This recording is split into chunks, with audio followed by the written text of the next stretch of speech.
The year is 2021, and a lot has changed. We live in a year where most things that are social and relevant are mediated by, no pun intended, social media. And this landscape has completely transformed the sexual market and the mating and dating meta. Imagine going back 100 years to the year 1921. Well, back then, there probably were things like matchmakers. In fact, there definitely were. But for the most part, people met, they shacked up, they got married. That was just a thing you did. And maybe they didn't find their partners brilliant, beautiful, or amazing, but they just kind of settled because everyone got married, and that was the thing, as I said, that you did. There wasn't much choice in the matter. It was odd not to do so. And most people found people to marry. Whether they really liked them or not is an entirely different question. You fast forward to 2021, and it's the polar opposite. Very few people get married for understandable reasons these days. And on top of that, very few people find quote-unquote partners. This is particularly true of young men. Young men who are Zoomers are at a tremendous disadvantage compared to previous generations. And this is how rapid everything has changed. I've talked about this in the past. Even between now, 10 years ago, 15 years ago, 20 years ago, the further back you go, the more rapid the changes have been.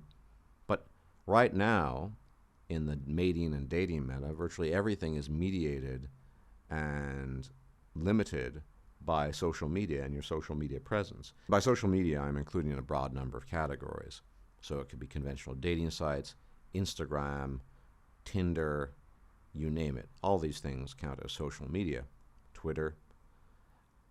And if you don't have a good presence on social media, your chances will be severely reduced.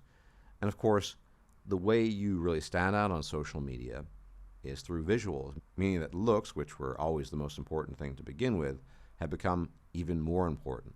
And if you lack these looks, you will probably miss out, which is why the average Zoomer these days is in a state of crisis. He does not have the opportunity to gather the same mating, dating, sexual experiences of previous generations of men, and he finds himself in a state of confusion.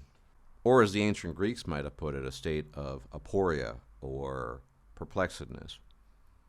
And there is so much information out there in contrast to back in the day. I'm sure the older gentlemen here can attest to it, but it's simply a matter of fact that there were no manuals back in the day.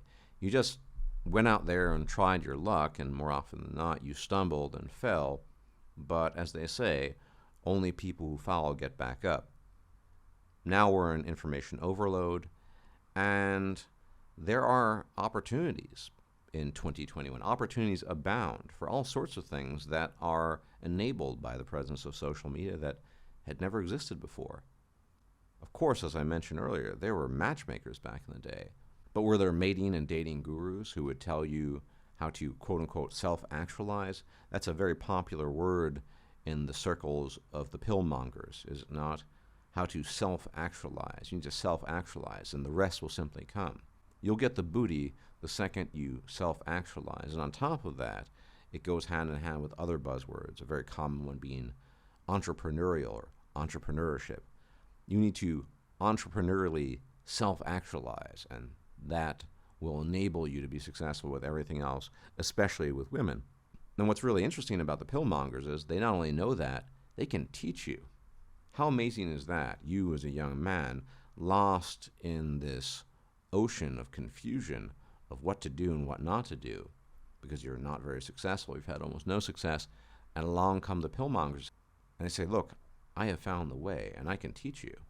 It just costs some money. But once you spend that money, you're Gucci, you're good to go. Now, why have these Pillmongers emerged? There have always been opportunists in the pillosphere, in the manosphere in particular.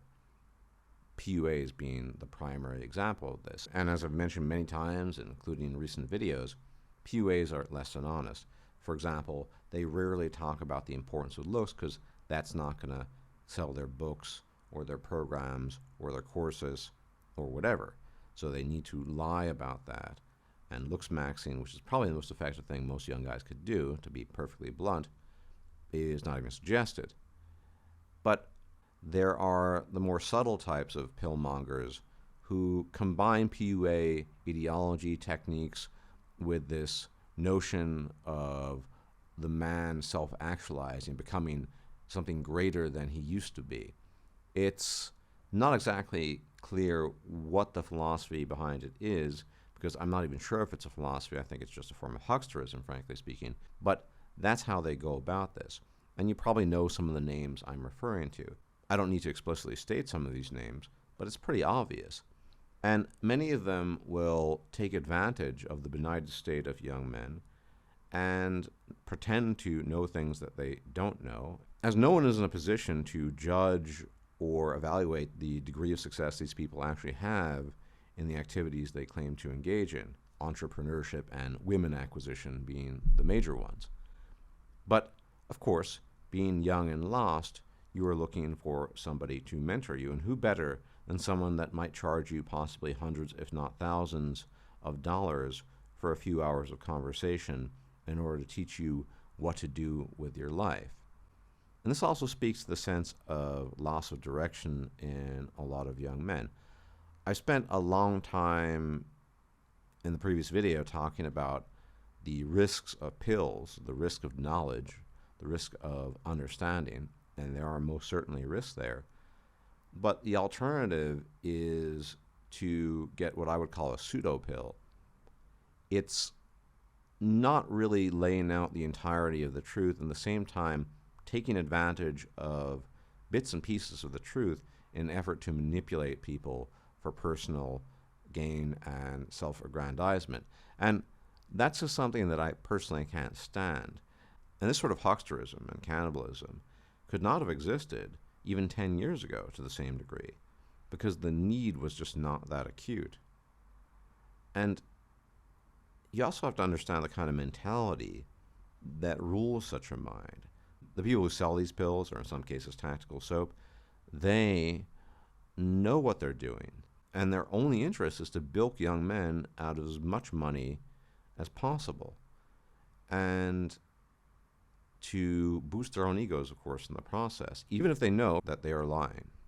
Yes, if you want to quote-unquote self-actualize and be entrepreneurial, red pills or pills of whatever hue or color you wish to imbibe or swallow can be helpful, that is, to a degree. Once again, see my previous video on the risks of pills. But it is not rocket science, and nor is it a science that has been reduced down to every detail that they claim it has been, which is to say, they will offer consultations and ask you to spend lots of money on courses and what have you to learn about specifics, when in reality the specifics are often too particular to the situations that you find yourselves in. And so there's no need to go in that level of detail. The reality is pretty simple in the current meta. Look as good as possible. If that's really your interest, you want to pursue women, look as good as possible. Yes, earning money will help too. Women like status. Beyond that, the nitty-gritty details, there's not much else you can do. And that's exactly the problem with the pillmongers. They're simultaneously lying and exaggerating the degree of their knowledge. They would pretend to you and to the world that they know the ins and outs of every situation. As a consequence, it's worth spending, say, $500 for an hour consultation in which likely you will not be helped in any way whatsoever. Now, the real question is, are there repeat customers? And we don't have access to that sort of data, but I would hazard a guess there aren't many repeat customers.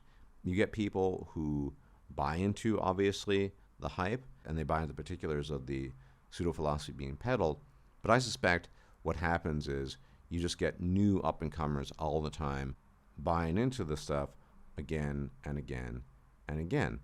And yes, there are broad observations you can make about male and female behavior and about society in general, but at the end of the day, it is not a perfect science, and the devil is always in the details.